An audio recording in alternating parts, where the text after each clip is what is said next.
เริ่มเลยเนาะเจ้าโดยสำหรับน้องคิดว่างานสวรรค์สุพรรณษานี่เป็นอีกงานหนึ่งที่จัดขึ้นมาเพื่อกระตุ้นเศรษฐกิจและส่งเสริมการท่องเที่ยวของแขวงสวรรณเขตให้เติบใหญ่ขยายโตและเป็นงานที่สร้างความม่วนซื่นให้แก่ผู้ที่มาร่วมงานและในงานก็ยังมีการเผยแพร่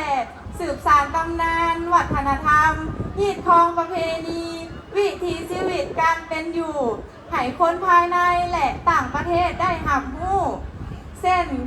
การนุ่งถือที่เป็นเอกลักษณ์ที่น้องสวมใส่ในมือนี้นั่นก็คือผ้าคามงามสวรรค์สุดท้ายนี้น้องขอเชิญชวนพ่อแม่พี่น้องทุกๆคนมาเที่ยวสวรรค์นับกันเด้อค่ะ